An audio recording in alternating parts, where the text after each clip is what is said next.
Good morning and good afternoon to everybody. My name is Kishore and I'm the event manager with Compliance Key Incorporation and would be your today's host.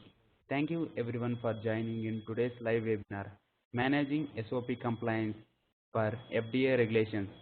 Today's presenter is Daniele DeLacy. I will quickly introduce Daniele. Daniele is owner of ASA Training and Consulting LLC, which provides pharmaceutical and biological based on companies with training and quality system assistance in order to meet the regulator compliance.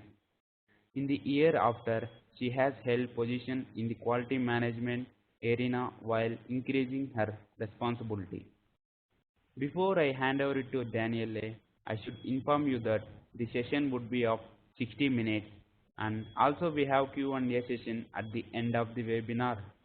You can keep sending your questions through chat window and Daniele will answer those questions at the end. We will begin now. Daniele, I request you to please start the presentation.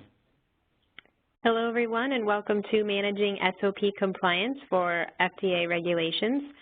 We have a full agenda today. We have some learning objectives that we will go through and hopefully we'll be able to discuss them at the end of the webinar and I'll be able to answer any questions you may have along the way.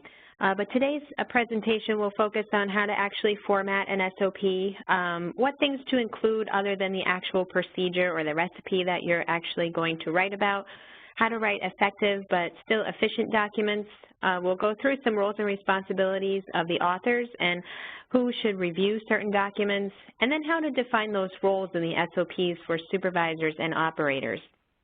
We'll also cover some FDA expectations, why you should have procedures at your firm, developing an effective review and approval process that actually coincides with the FDA regulatory requirements.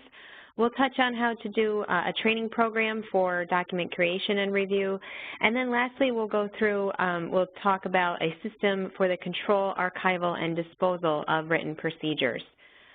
So we're going to start out with one quote that I actually like that is very familiar to myself and probably yours as pharmaceutical professionals.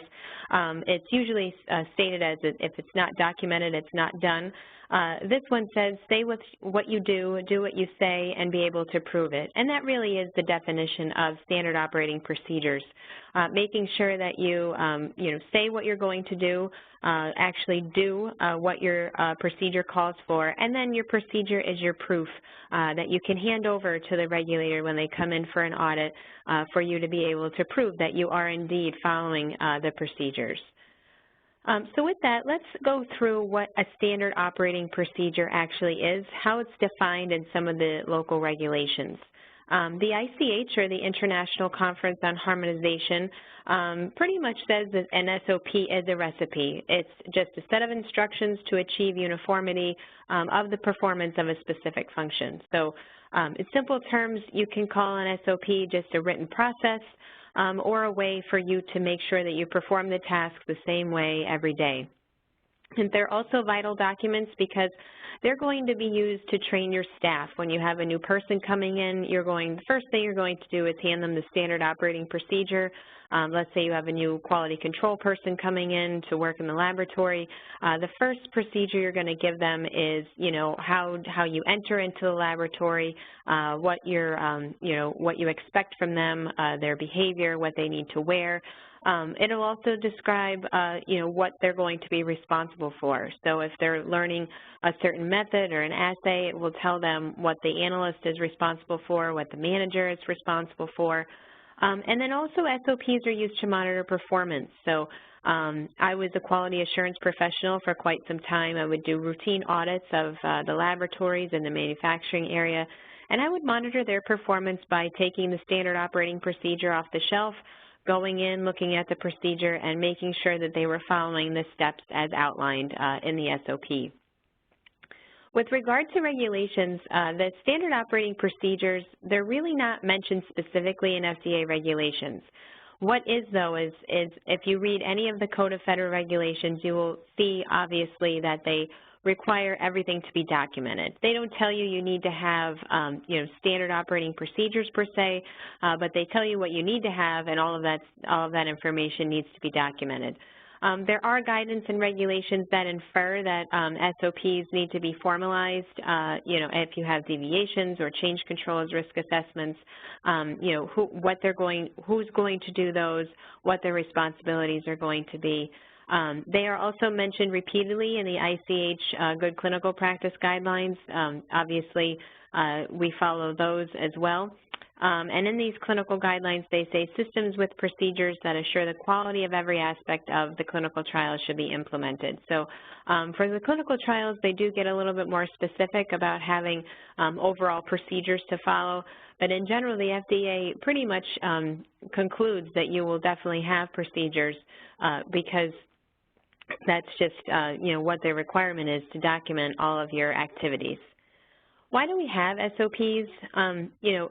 As you read the headlines, today in today's day and age, and you look at the FDA website, you'll see that some companies do have quite, some have issues with FDA. They have some, some deviations, some observations that regulators have found. And by having SOPs, it really does help align these companies. It helps them reduce cost, and it really saves them a lot of compliance headaches. SOPs are definitely a good tool to have if you don't have them already. They are definitely going to make sure that, it's creating a nice culture of quality at your firm. In personal experience, I've been in, big pharmaceutical biological firms for over 15 years. I left there to get a little bit more interested in maybe some knowledge about clinical trial practices. And I had entered in a small clinical trial practice that was really an offshoot of a physician's, internal medicine practice. When I went in, I was surprised that they had already conducted 2 years of clinical trials, and they did not have a core set of standard operating procedures.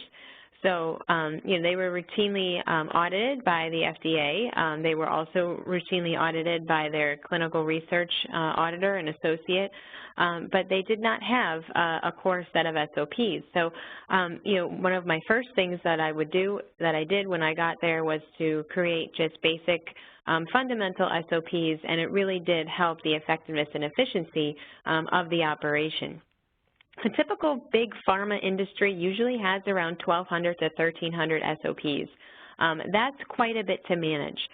Usually big pharma firms will have an actual group dedicated to management of these large SOP numbers. The group is usually reporting into the quality unit. It really helps because they are obviously going to be looking for compliance to templates, compliance to document regulations, and things of that nature. But they usually have over 1,200 to 1,300 SOPs, to manage, to document, to route, and to review. A PDA survey, or a Parenteral Drug Association survey, found that a typical pharma company really has to manage over 1,250 CGMP-required SOPs, and that average maintenance on an actual person is 15,000 hours per firm. So as you can see, these document management specialists that are, in those, in the file room, if they're at their desk, even if you have electronic procedures, they are managing, quite a number of documents. So it's extremely important to make sure that your system is efficient and that it's able to be called upon in the event that you have an inspection that comes in so that your documents are readily available. Usually, standard operating procedures have a very blatant purpose statement. They are living documents that will tell what you're actually doing at a certain procedure or what activities that you're conducting. They are necessary to make sure that your manufacturing operation maintains its continuity throughout the day. I don't know how many times that I have been called upon as a quality assurance professional to put a rush on my review or approval of a certain document because if I didn't, we wouldn't be able to fill a certain product or we wouldn't be able to package a certain product. So this purpose statement of the SOP is extremely important because as you pick up the SOP and read it, it is going to tell you what the author's goal is for the SOP. Why is it being written? Example is the purpose of the standard operating procedure is to specify the processes used to manage SOPs. That would be a purpose statement for how you manage documents at your firm. It has to be detailed enough so that if the third-party reader can actually recognize what the document covers and actually understand what you're trying to get across as the author. What are you trying to accomplish? What will this SOP help me to do? Compliant SOP systems, they're pretty much a no-brainer in the pharma and biologics industry. It's basically going to make sure that all of your employees are getting the same set of instructions, that they're not looking at different documents and getting different answers for how to perform, let's say, a filling operation or an aseptic processing operation. SOPs really are an integral part of a good quality system. It really makes sure that there are predetermined specifications and activities that these employees need to follow in order to get that good quality result.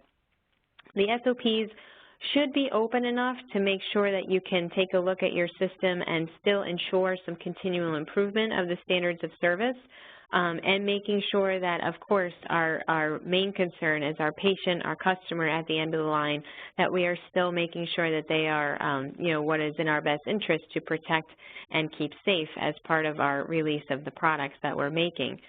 The compliant SOP system is pretty much going to make sure that your company can function on a daily basis.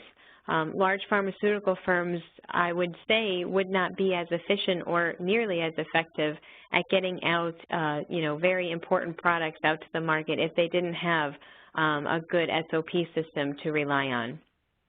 There's some additional benefits as well to making sure that you do have an SOP system established at your firm. You'll be able to write in there who's responsible for what. A lot of times, a lot of responsibility relies on managers. In the standard operating procedures, you can actually allow these managers to delegate, maybe to a senior laboratory associate or a senior, manufacturing operator. It helps alleviate confusion at who to go to in the event that maybe you have an issue or, who does what in a certain process. It also makes sure that, every time you're doing the process, that it's the same process over and over again. Also, there's also a good amount of information so that temporary workers or part-time staff will be able to follow the procedure. Many times through my auditing, I had noticed that, 20-year veterans of a firm or, 15-year veterans of a firm rarely call upon the standard operating procedure if they've been in a certain area for quite some time. They feel like they know the process, which obviously they do after being there for quite some time. But you want to make sure that these SOPs are definitely read by even the 20-year veterans because sometimes things can change. So these SOPs need to be able to relate to the worker that has been there for quite some time and the part-time staff and temporary workers that you might bring in for seasonal work. It also is a good tool to provide to your auditor so that they will know, he or she will know what you're working on and what the process is for what they're watching. There is a good impact to customers when you do have a compliant SOP system. It makes sure that all of the steps are listed in order to standardize products and therefore quality. It also makes sure, again, that your process remains uninterrupted. You help by using the SOPs, you make sure that there are less shutdowns at your firm caused by maybe equipment failure or other facility damage. If you have preventative maintenance SOPs, those are quite crucial when you're coming to looking at your equipment to make sure it's in good standing and therefore your process can continue uninterrupted. Also, it makes sure that there's a health and safety element to your process so that if there are any, perhaps chemicals or maybe some safety hazards that the employee will maybe come in contact with during the process, that they know how to handle that. Perhaps there's some small spaces that they will need to get into as part of the process that they're going to be conducting. There could be a section there on the fact that you need closed space training. Also, if you need to use a ventilator, that will be in there as well. So it does provide more information, not only on the actual procedure, but also on what is needed in order to make sure that the employee is safe while he or she is performing the operation. And likewise, there's also there should be an environmental section as well. If there are any spills or any type of waste that you need to dispose of, that is usually all written in those standard operating procedures so that you can make sure that you dispose of the waste safely so that you don't threaten the environment or your neighbors that are near your firm. There are some SOP system positives, obviously. When you have well-written SOPs that make sure that government regulations are satisfied, you'll be able to demonstrate that you have a good faith intention to follow all of the pharmaceutical guidelines and requirements. If you don't have well-written SOPs, it really kind of puts the regulators on the defense, and it really makes them think, geez, is this firm really not serious about compliance? As we stated before, it does serve as a training document for teaching users about the process. It also serves as a retraining for those who have already been through the process and perhaps need maybe a refresher on certain aspects of the process. And it also serves as a checklist for coworkers who observe job performance to reinforce proper performance. You know, the one thing that my company has done before, you know, when I help consult and I help people develop their quality systems and their training system, is we really introduce a peer process where we have a peer review process not only for documentation but also for how they're performing the actual activity that they're responsible for. So if you have a person watching them, they're just going to pick up on some of maybe the small things that the person can do better, or you know, we use the standard operating procedure as more of a coaching process. Say, well, the SOP says to do this. I noticed that you do it this way, and perhaps you know we should follow the SOP so that you know we're following our procedure to the letter, and we're not having any questions from any regulators if they ever come and watch this process. Also, you can use it as a tool for auditors. It's one of the first things that the FDA asks for when they come in to do an audit is, can I see a list of your standard operating procedures? They usually have, you know, quite a number of topics that they like to read about. So when they come in, that you should have those standard operating procedures ready to go to make sure that that audit keeps flowing, you know, as efficiently as possible. They also serve as a historical record of the how, why, and when of the steps in an existing process. So there's a factual basis for when you want to revise a step or when maybe a process or equipment, piece of equipment is changed in that process. A lot of times, as I said before, we have these, you know, 20-year veterans in the firms who have been a mainstay, you know, in a certain process for quite some time. A lot of their knowledge and maybe on the job, you know, things that they have learned may go with them when they retire. So when you properly maintain your SOPs and get that knowledge and have them, you know, give you that knowledge and put that in an SOP, it serves the newer workers, you know, with that knowledge so that all of those good practices can be continued. So we talked a lot about SOPs, why they're good, why they're compliant, why we need them, what they can do to benefit our firm, but how do we begin the process of creating compliant SOPs? So first and foremost, what you want to do is develop a template to be used throughout the document. This is a vital first step. You want to make sure that everything is consistent. That's one thing that regulators will notice when they come in is when they get their documents, they like to see that they look the same way. You know, you don't want to have your QC laboratory having their own template and maybe your manufacturing area having a different template. You really want your company to have an SOP template so that everyone is on the same page. You want to develop potential elements of the SOP. You want to have these next few bullets here. You know, have a header, the title, the original version date, revision date, effective date, and approved by date. Believe it or not, regulators, FDA in particular, and any regulator really, even an internal auditor, will definitely hang on to these dates in your header. They will look at what date it is currently, when it was revised, what SOP is in circulation at this time, and make sure that your people that are in the areas, your manufacturing operators, your QC laboratory analysts, that they are using the most current version of that SOP. You want to have a purpose as part of your element of your SOP. Again, it's the goal of the procedure, why you have the procedure in the first place. You want to have a very robust responsibility section outlining who's involved in the process and what their role is. You want to look, obviously, at the process or the instruction. This is really the meat of your document. This will be, it's akin to maybe a recipe and that you can cook up in your kitchen, but it is the step-by-step process of what you're actually going to be doing. And then your references and appendix sections. So the references, what the procedure is based on, or maybe any other standard operating procedures that you called upon when you were writing the SOP. Drafting SOPs can be difficult because you might want to make them very restrictive.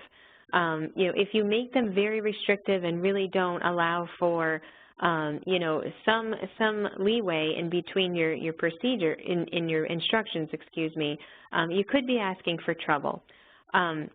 Companies could have very decent procedures that have been employed, and they are, consistent with a good quality management system.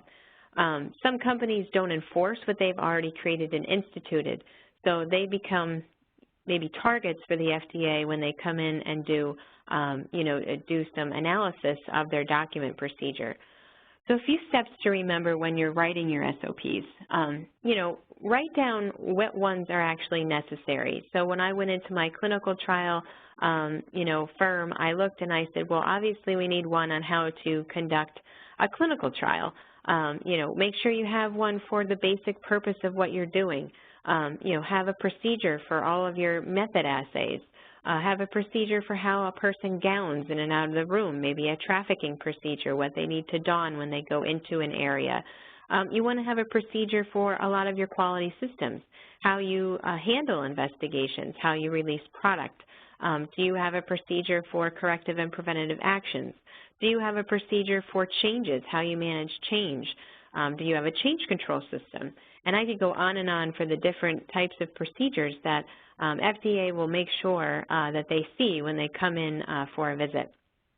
The best thing that I see is to get the employees involved. The people that are, on the bench or, at the filling packaging line, in the aseptic processing areas, in the raw material area, get them involved for helping, with drafting them. It's very important to have someone, who's close to the process really, write them so that the end user can really understand them. Make sure that they're understandable, they match the procedures.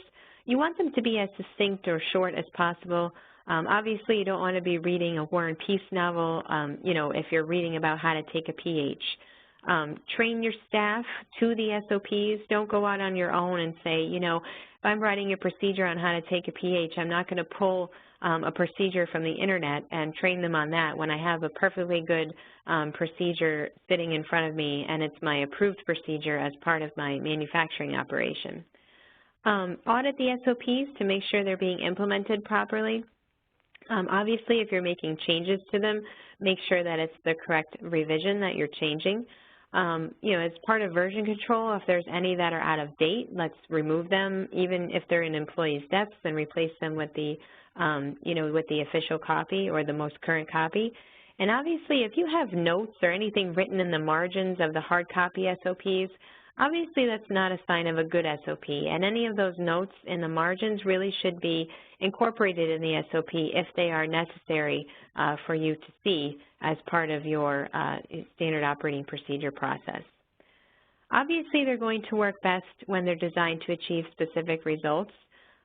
You will definitely make sure that you will succeed if you have good quality SOPs and that you measure your SOPs, with some quality metrics as well. When you produce a first draft, you want to kind of do a brainstorming session. You might want to choose, a simple step method or a flow chart. It's just a simple way to get started to show, what the person is doing. It's like a nice step-by-step process, and then you can start creating your draft procedure. You want to draw conclusions or decisions at points of where the worker actually has to stop and think, okay, what do I have to do now? The first draft is going to be, really rough because you'll have to make sure that you get the entire procedure done, and that you may make some assumptions along the way that may need to be changed. Just for reference, I decided to do a quick process mapping for a procedure that we all know and love, making a cup of coffee. My webinars, I try to stay away from pharmaceutical examples just to kind of lighten it up a little bit and show you that things that you learn at these webinars relating to pharmaceutical type of topics can really be used in everyday life as well. So this is a process map for making a cup of coffee. So you want to list the primary steps. So in this example, you can see that, the first thing you're going to do is to make sure the coffee maker is ready, it's on. You're going to add the coffee. You're going to add the water, you're going to turn on the machine, and then you're going to serve the coffee. So as you can see, it's a very, very, easygoing, very general steps. Obviously, if we delve deeper, we'll be getting into a little bit, more detailed steps. So if you can see here, we put some sub-steps underneath the 5 headers here. So along with ensuring the coffee maker is ready, you want to make sure it's plugged in and that the carafe is empty and clean. Once you add the coffee, first you really want to make sure that there's a filter in the basket, that you're measuring out the correct amount of coffee, and then you're going to add the coffee. Same with adding the water. Make sure that enough water is added into the carafe and that you add the water, and then you're placing the carafe on the heating element. You're going to turn the machine on, and then you're going to serve the coffee only until the coffee has stopped dripping. So as you can see, there's a lot of sub-steps that need to happen in order to make that, a good process that's actually going to be a successful process. Once you have finished mapping, you can convert it to an outline, and then you can test it. So in this example, this would be what a standard operating procedure may look like for making coffee. As you can see, I have my header listed, the title, the date of the version, the revision date, the approved by, and the effective date. I have my title, and then I have my 3 main sections, my purpose, responsibilities, and instructions. The purpose is pretty much the goal of my SOP, so this is to ensure that company employees wanting coffee do so appropriately and according to clinical site standards. Responsibilities are those who want to make coffee, and then you list your instructions. As we listed before, all of your process map can go into a nice outline. Once you create your first draft, you're going to want to conduct an internal review. You're going to call upon those folks who are very close to the process and give them an SOP draft. Have them read it, have them look at the accuracy, have them redline it, really involve them, because obviously people are much more likely to accept changes in an SOP or maybe a new SOP if they kind of feel a sense of ownership for it. Another reason to involve the workers is that they're highly likely to have good ideas. You really want to pull their ideas. They're in there day in and day out. They know what frustrates them. They know what excites them. So, get that knowledge from them and put that in the SOP, because, it really makes for a good working environment, and it really helps, them to be seeking out things that they can continuously improve, and then subsequently, obviously, improving the quality as well. A lot of times managers rely on advisors outside of their own organization. So, the SOP process is a good process to provide to a consultant and say, you know what, take a look at my SOP, see if you have any changes, and then you can revise that procedure as necessary. Personally, I was involved in a merger that happened last year. I was consulting for 2 large pharmaceutical firms who decided to merge. One firm had over 2,000 procedures, and the other firm had I'd say about 1,000. And my goal was to bring the SOP systems together, and create one cohesive SOP system that I thought would be beneficial to both pharmaceutical firms, and it would bring in elements of both pharmaceutical firms. So that was kind of an example of this external review. Next, once you've gotten some input from your employees, test out the SOP. There's only one way to be absolutely certain that it's well written, and that's to have someone test it by taking the SOP, going into the laboratory or going into the manufacturing area and performing each step as it is described. Have the author take a look at it and watch it, and then if there's anything that needs to be changed, you can actually document that as you go along. Once all of that is taken care of, you're going to make a final draft of the procedure, and then you're going to get it approved, obviously. There's a bunch of reviewers and approvers that we'll talk about later that will need to take a look at it. They'll give you some feedback as well, and then you're going to post it in the appropriate locations throughout the work environment. Now, this is if you have a hard copy system. Many times firms are going more the electronic route where they have electronic standard operating procedures. So just make sure that if it is on the computer, your software has a folder that it goes into for the most current standard operating procedures. You should have a master SOP file, and it should be kept in a very central location so that workers can find it. There could be some little used SOPs that need to be called upon, and they need to be kept current. One would be a recall, let's say. You want to have a recall procedure. Hopefully it's not used, quite a bit. That would mean that your firm is not in good standing if you're recalling products all the time. But that's a procedure that usually rarely gets used and should be definitely in a central location so that if it does get revised or it is needed, that people can find it. It's very, very important to keep your SOPs up to date, obviously. The last steps of SOP writing is often the most neglected, and that's training. A lot of times, some of the firms that I've worked at and consulted with, they didn't allow enough time for certain operators or lab analysts to actually be trained on the procedure. They would rush to get it approved. They would say, okay, quality, we read the changes to the people that are effective. Can you just make this effective today instead of after the 7-day grace period, 7-day training period? So make sure that training happens, that people understand what has changed or what is new in the procedure. If you don't do it, it could have some inconsistency of the work or inconsistent performance. You first want to make the worker aware of what training activities will take place, and then you should explain or maybe even demonstrate, the steps that have changed or things that they need to know. The trainer who's looking at the SOP and training these people should provide positive feedback as the learner masters the procedure and then patiently revisit those parts that need improvement. So, you don't want to rush through the training. You want to make sure that the people have enough time to ask questions, or if they perform the task incorrectly, to make sure that they have time to remedy that as well. Next, you want to do an audit. Once the procedure is effective, the audit will show whether the SOP procedures are being adhered to. It also can show where improvements can be made. So a lot of times, as I stated before, the FDA will come in and ask for your procedures. This is one thing where they can actually sit at the table, read your procedures, and really understand if your company is in a good state of compliance just by how your SOPs are read.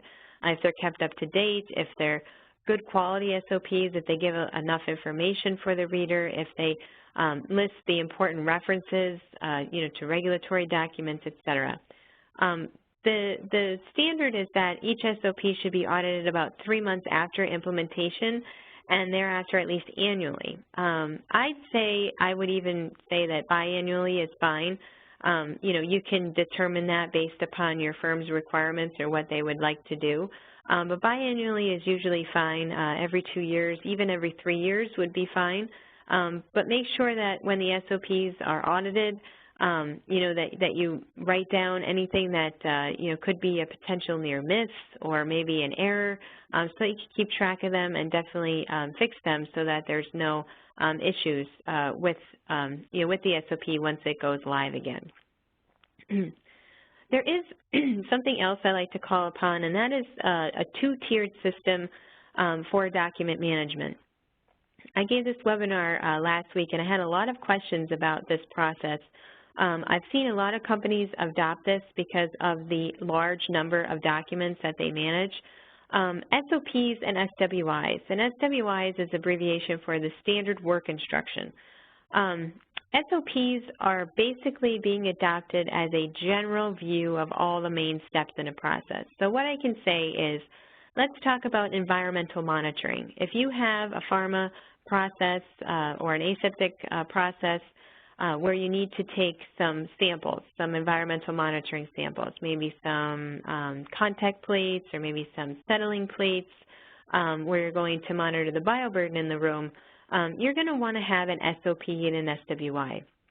Your SOP for environmental monitoring will go over a general view of your steps, what media you use, how you come upon your sites, what you're going to sample, and then the SWI will be for each area. So let's say in laboratory A or in aseptic gowning room B, these are the sites that you're going to take. So that would be the more specific, more detailed information that would be contained in a standard work instruction. There's a good advantage to this, and this is that the SOP rarely would need to be changed. Unless you're making a massive change to a certain process, the SOPs usually remain unchanged. The SWIs are the ones that go through more change control because of either organizational structure, equipment, or process changes. So it is a nice way to manage that bulk of documentation, that the document management folks have to deal with. So let's go through another example. So this is our, our making coffee SOP. You can see it's where we had left off. But if you want to even go further to make an SWI, this would be an SWI for making coffee. As you can see, it's a lot more detailed. It will tell you where the plug is for when you're plugging in the coffee maker. It will show you where to plug it in.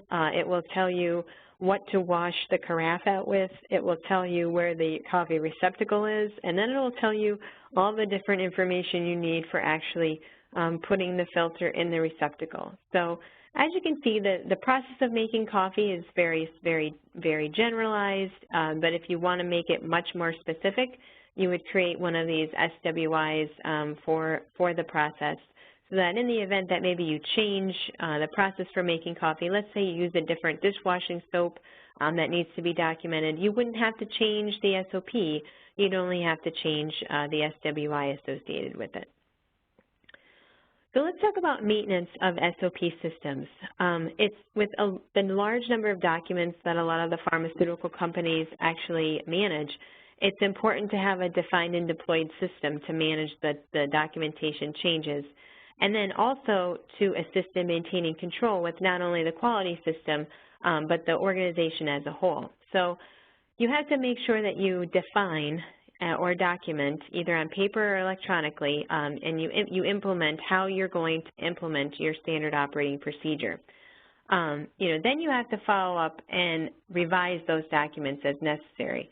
So when you're working with the FDA, you need to show that you're complying with the law and you're making sure that all of your processes are documented.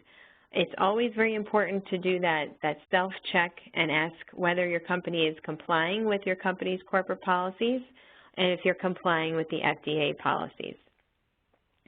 A lot of trending has been seen on the FDA website for a lot of the 43 observations that they've been finding. The agency commonly is observing that companies are failing to keep accurate records. And that they're not maintaining procedures. So it's becoming a trend. It's a recurring theme. They're looking at it. They can come in, ask for their SOPs, and sit there. I had an inspector say to me once, I don't have to leave this conference room in order to determine if your firm is in good compliance standing. all she needed to look at was all of our documentation. The SOPs really are the fundamental lines of communication throughout all departments in an organization. Even human resources, marketing, they all have standard operating procedures. If you don't know how to, fill out your benefits, the Human Resources Department probably has an SOP on how to explain to you how to fill out your benefits package. So it's very important to have a good set of procedures, not only for your actual CGMP issues, but also for your infrastructure as well. The SOP approach encourages the employees to think about how a process change may affect the other functional areas. And then if you have a very good change control system, that will make sure that it's documented and that that justification is rationalized in that document. Companies do go through quite a number of changes, whether it be facilities, equipment, personnel. You want to make sure that your documentation is a stable tool. You don't want your documents to be changing so much that you can't keep track. I had a situation once where our documents just kept getting revised and revised and revised. And I said, what are we doing? Let's stop. Let's look at the process. It was for a batch release procedure. I was in charge of a batch release group for quite some time. And we kept finding different things over and over again that we could say, oh, wait, we need to change this. We want to add this checklist. We were making the process more efficient, but in the end, we were updating the documents constantly, and the people doing the releasing of the product couldn't keep up. So what we decided to do was just get all of the changes into one document and then push that through for approval so that the final product was good to go. It didn't need to be revised again, maybe until the biennial review. So, writing the procedures, maintaining them, it really removes ambiguity from interpretations, and it really helps clarify what you're doing for future readers. There are some common pitfalls you have to look out for. Make sure that you're not plagiarizing your documents right from the regulations. You don't want to look in the USP or the CFR and just, write down what it says verbatim. It really doesn't give you a procedure that the employees can actually use. If you write things that are much too technical in nature, that's going to confuse the reader. Not getting proper buy-in from your experts, generalizing, assuming that, the person knows the process, referring to the method or analysis for most of the procedure steps. If you have a USP method, a compendial method, and you say, oh, just refer to USP 71 for your sterility test. We don't need to write it down. Just go look there. That's really not the proper way to do it. Write down the procedure. Have the steps listed there. And really don't ramble on about unnecessary things.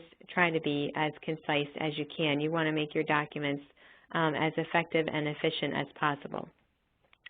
There are some specifics. They are made up of several sections.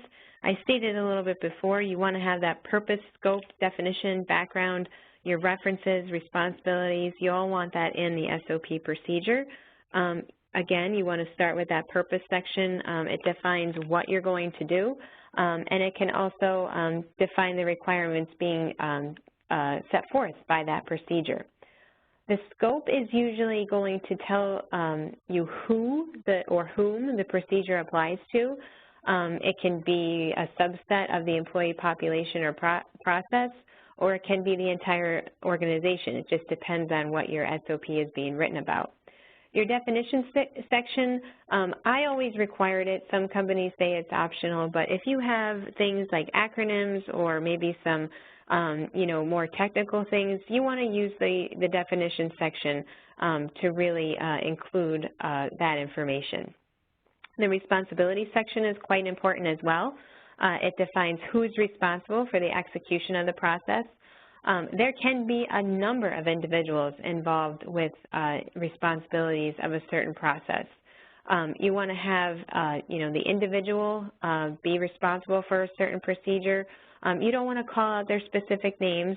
You don't want to say, well, Sally from QC is responsible for the cleaning of the laboratory at night.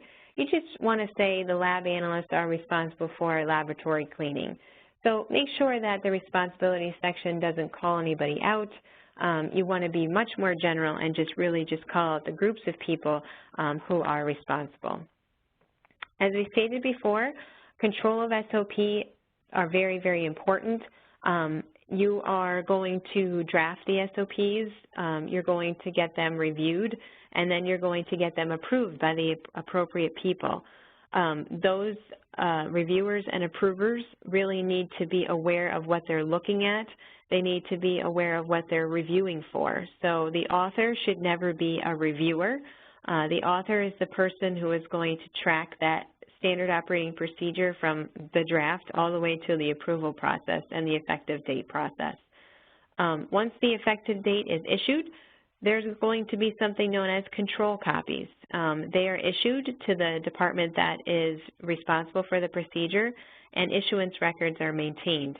After the documents are approved, the Quality Assurance Group has to make sure that all of the necessary or named departments gets that training before the implementation of the SOP. And then a training coordinator is usually the head, the training coordinator preferably is the head of the user department. Usually you can delegate that out maybe to a senior, a senior analyst or a senior manufacturing operator who will be responsible for getting that, that copy of the SOP and then letting everyone know what changed and getting that training completed. Once you get the training completed, you can submit your standard operating procedure to become effective. This is not a rule or a regulation, but just a recommendation. If you have a hard copy system, I always like to stamp the original SOPs with master copy in red ink, and then if you have any control copies, I stamp that in blue ink with the name control copy. Always create a very robust SOP distribution list. You want to make sure that you know who you handed each SOP out to, because in the event that you need to call them back for revision, that you take all of the old copies out, of the binders or whatever you're storing them in. This task is actually done a lot easier electronically, because then you can just move them into the, the old version files on the computer. Again, SOP record control really should follow good documentation procedures. If you have any types of hard copy SOPs, they really should be in a nice binder. They shouldn't be like in a spiral bound workbook or a logbook. If you come into a situation in the event where you have, something that you need to document and your SOP isn't available to tell you what to do, I have some information here. If you have no official means to record an observation, there's some rules and regulations here that FDA actually provided in the event that you have to record some data and the SOP doesn't tell you what to do. Good documentation control is always going to be used. You're going to initial and date the comment on the paper, transcribe it to the official record. The data needs to be checked by a second person. And then, you're going to open up an investigation to determine why that SOP wasn't available. And then you're going to create a subsequent corrective and preventative action. Another thing you want to do is making sure that your company always follows up reviews and revises documents. You want to make sure that you are following the compliance, you're following the law, and that your procedures are as up-to-date as possible. I have some statistics here that said that the FDA findings in 2006 clearly indicate that ensuring establishment and maintenance of procedure was fundamental as part of their inspection strategy. The agency did commonly observe that companies failed to keep accurate records and neglected to establish and maintain procedures. So obviously it's very important to make sure that everybody follows the procedures and make sure that they're controlled properly. A revision history is quite important because if you need to understand when a change was made, it will enable the person to determine what earlier versions of that SOP is out there and where that change actually took place. It also helps making sure that you're not going to duplicate mistakes or recreate a process. If you're going to revise a document, you don't want to make the same mistake twice. So you go back to the older version and say, hey, did we try this out? Oh, yeah, it looks like we tried out this as part of our procedure, and look, it was revised because it wasn't working out. Again, you might want to use a flow chart to explain the process direction or maybe explain an internal process. And then you want to accompany that with some text as well so that it's easier for the person to understand. SOPs are monitored on a regular basis. As I said, you can do this annually or maybe even every 3 years. You're going to want to introduce procedures gradually, prioritize very relevant SOPs and present them first, and the principal investigator or your quality control person needs to be the final sign-off and then provide the effective date. In order to be successful and accurate with your SOPs, make sure that you get quality assurance buy-in. Once they give you the go-ahead, you can send it to your advisors as approval. You want to route all of your SOPs using proper validated document management systems. If you don't have an electronic system, just make sure that hard copy system is very robust. And then obviously if you're using an electronic system, the review and approval signatures are usually e-signatures, so it's very easy to determine that.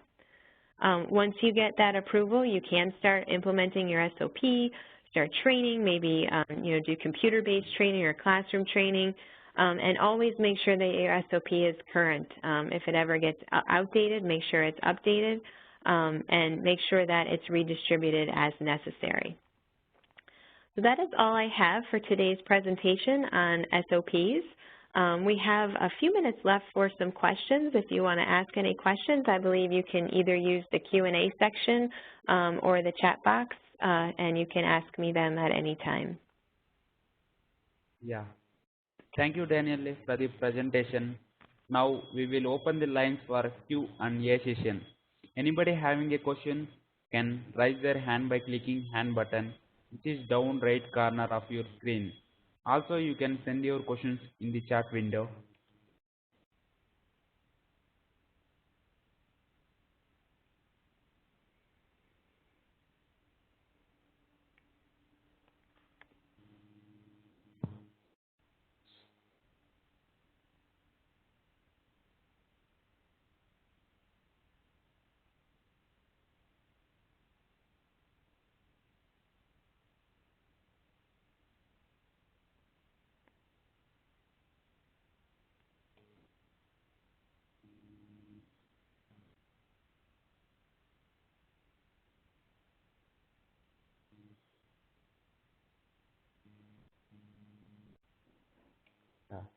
It seems there is no questions at this moment.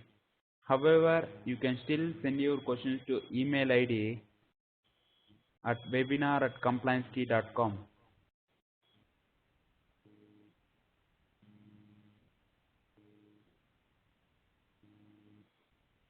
Yeah, hi Daniel. See, one question is in chat box. Okay, I don't see it actually yet.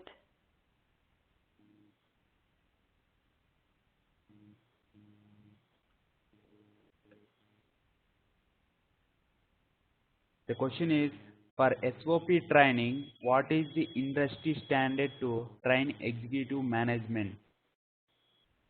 The industry standard for training management would be upper management or any person in management would be that they would only need to be trained on how more general systems actually operate, such as your quality systems.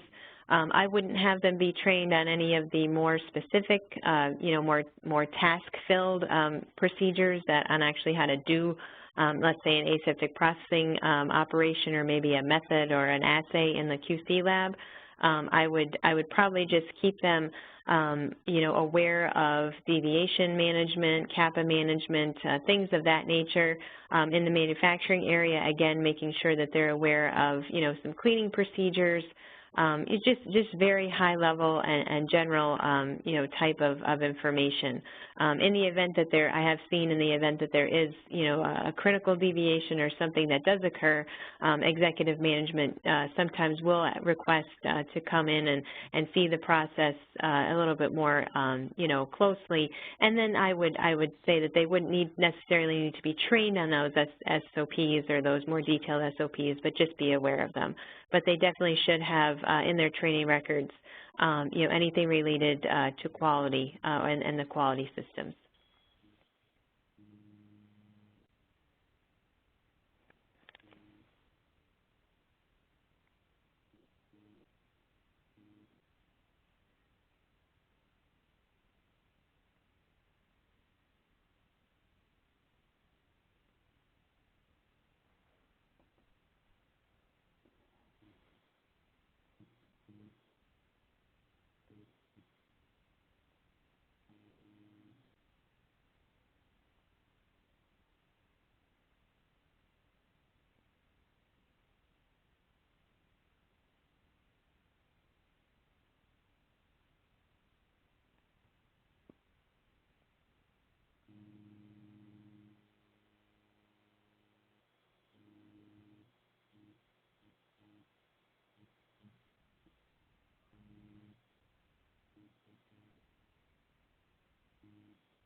Yeah, it seems there is no questions at this moment.